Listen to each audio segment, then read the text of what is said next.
The Newsday continues here on One News Now. I'm Sean Yao. The Philippines logged nearly 25,000 new COVID-19 cases today. This is the third straight day of decline in new infections. Total infections have now hit 3,442,000, some 262,000 of which are still active. 47 new fatalities were also reported overnight, bringing the death toll to 53,500. Meanwhile, total recoveries have risen to 3,125,000, with 35,400 new survivors logged in the past 24 hours. Out of the 59,800 total tests conducted, 40.6% tested positive for the coronavirus. The OCTA Research Group sees daily COVID cases in Metro Manila dropping to less than 500 by the end of February. OCTA Research fellow Guido David said the reproduction rate in the NCR is now down to 1.03 from 1.2 last week. If this trend continues, David says the NCR may have less than 1,000 cases by the second week of February. David also likened the case trajectory in the NCR to that of South Africa, where it took a little over 2 weeks before cases started to decline. However, David warns that while the COVID situation appears to be improving in the capital region, the same cannot be said in other regions.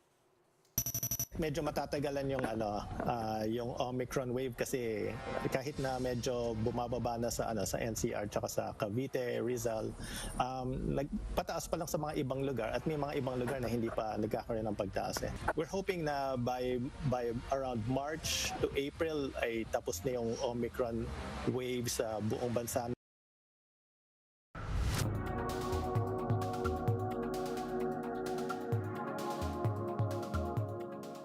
Experts are still studying the possibility of humans catching COVID-19 from animals. This is after a reported outbreak in Hong Kong that's being linked to a pet shop. The details in this Bloomberg Quick Take. Sure. So in Hong Kong, they did link an outbreak of COVID cases to a pet shop that was selling hamsters. There was an infected employee, and some of these smaller animals then became infected. And so what that says to us, first of all, is that there is human to animal transmission. We've seen this before, even in wild populations. So we've seen this in an interesting pre-printed study that came looking at deer that had been roadkill or hunted, and from their lymph nodes, found 90% of these deer in the last year had notable coronavirus infection in the state of Iowa.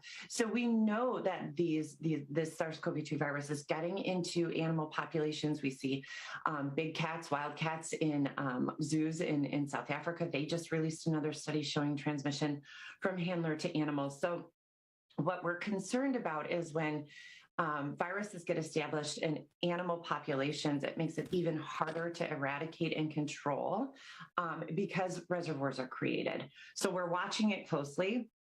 We don't want to see, worst case scenario, the virus comes back out of an animal with a lot of mutations and into a human, creating a whole nother wave of disease.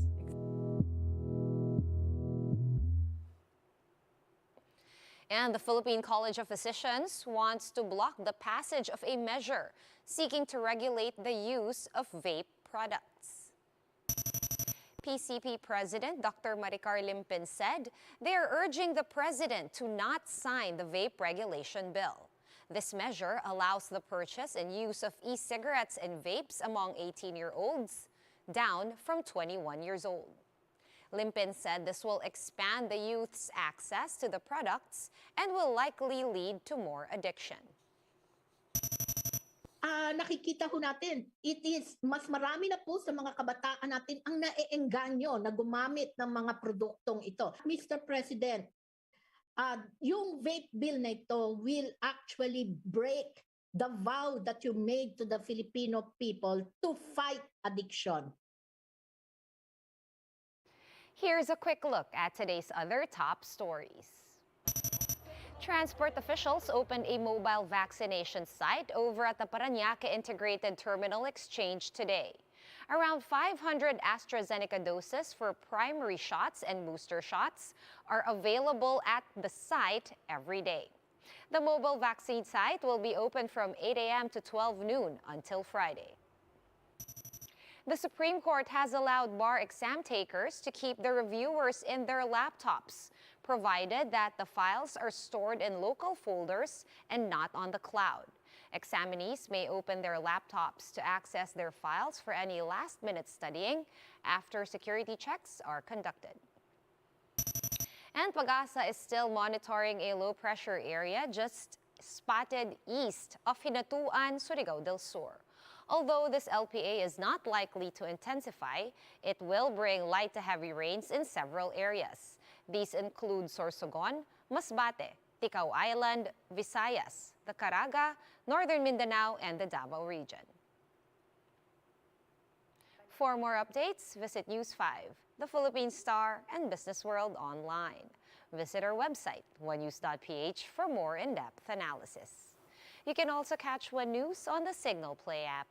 Register for a free account at www.signalplay.com and stream One News live anytime, anywhere.